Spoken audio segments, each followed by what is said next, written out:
Wanna be where you are, once you look away, boy. Be my superstar, your love is all it takes, boy. Wanna be where you are, once you look. Hi there, it's Paul here from the House of the Outsiders, and thank you very much for dropping by. Today I'm doing an art journal page in my Dilutions journal, and I'm using some new colours. This is a brand new watercolour palette set that I've got from a UK company called Culture Hustle. And yes, I know with watercolours the proper way of doing these things is to do like swatch tests, test the paints out before you use them, but I just dove straight in, so I didn't know whether these paints would be good or not. I mean, for the price I paid for them, and what the description of them was, these are professional paints, not student paints. I expected them to be of a good quality, and they are. The only thing is, I would say that the pink wasn't as strong as I was hoping it would be, but actually once it dried and I gave it a couple of coats, it was fine. So, but as I say, that would have been solved if I'd have done a little test swatch of the colours beforehand. So, yeah, I will sit down one day and do a little swatch colour myself. I mean, in the palette, the palette itself is brilliant. You open it up, it is gorgeous, lovely quality, and you get a little sheet which you can see in the top of the thing, a little cardboard sheet with the colours on it, but that's colours that have been printed on it, not colours I've painted using the paints. So there is a guide, but I need to sort of like do my own little test. You also get for the price, you get those sponges, you get a water brush, and you get a little plastic palette lid to sort of like do your mixing of watercolours on. So, I mean, I'm not a watercolourist. I've never been able to work very well with watercolours. Tried it, yeah, didn't take to it. Still come back to it here and there. So I'm not a watercolourist. I mean, I can work with watercolours, but yeah, I'm no artist with them. But I did treat myself to these, and they, in the right hands, I'm sure these paints would be marvellous. In my hands, maybe.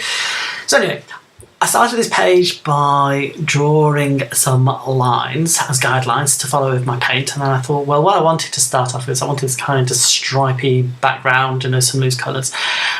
I was inspired by an artist called Rick Cat, and he recently did a video where he did a background, but he used strips of paper, and I liked it. I put it on my mood board for my art journal.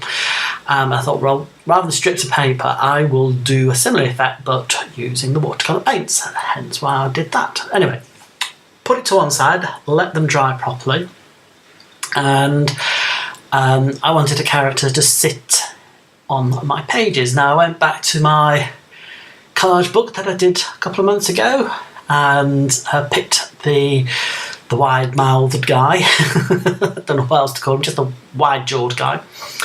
And yeah, took my pencil out and sort of like scribbled away in my journal, just a very rough sketch. As you can tell, I was erasing quite a lot because I didn't quite manage to get the oval face quite central. Had him a bit lopsided at one point, so I kind of redrew it, and then I took my Micron pen and outlined it, and just gave him a thicker outline around the outside. I mean, when I look in hindsight, when I'm looking at it now, I have done this before. I've cheated on this before. Well, not cheated, but I've had a way of doing this before where I've just scanned it before I've had to add the thick line into Photoshop, and then added the thick line in Photoshop, which was, I was going to say a lot easier, but this isn't hard. This is, the amount of time it takes to load something into Photoshop, do it is probably about the same time. But anyway, I'm rambling, and unless you use Photoshop, that's of absolutely no interest. So what we've got to at this point is I have scanned it into Photoshop, cleaned it up just a little bit, not much, just brought the contrast out, and I think I reduced the size down ever so slightly, printed it out. Because of an A4 page, you can fit generally 2 on. I do always always makes no sense because I only ever use one of them. So the one on the right hand side is the printed out version that I've decided to take my pens to and start doodling over and decorating away. So I'm going to leave this uncoloured. It's going to be just black and white, so I wanted to add just a little bit more detail than I normally do to it. I'm inspired, well, this page is inspired by the latest video from James Burke. If you are on his Patreon account, and if you are not, I would recommend you go over to his website, his Patreon site, and sign up. I believe he's doing it for another month, throughout the whole of September 2018. In case you're watching this at who knows when in the future.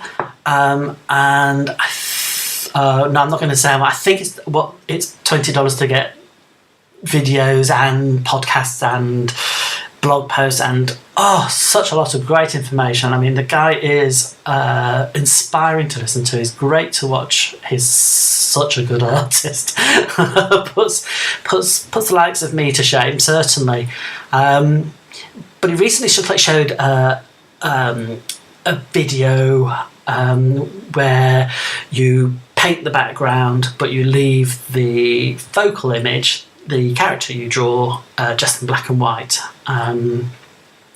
So, as he says, this is not a new or revelatory idea. It's been done since the dawn of time, but it's always good to have a fresh take on it, and James did a really good fresh take on it, and I loved the look, and I thought that would suit me for this page. So again, that went on my kind of mood board for this page. So yeah, there's me two artists that inspired this page. A guy called Rick Cat, Rikcat, and James Luke Burke Creative. So check them both out.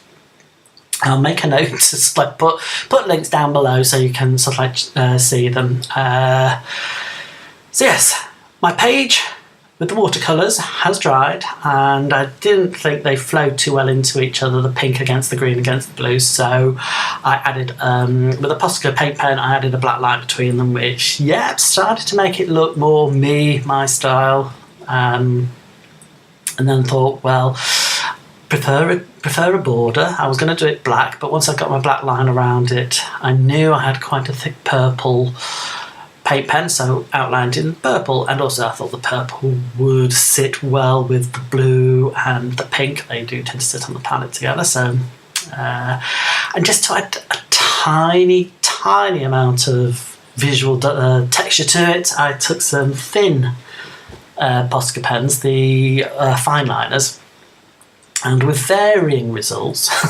because the pens kept drying up as they wandered across this watercolour.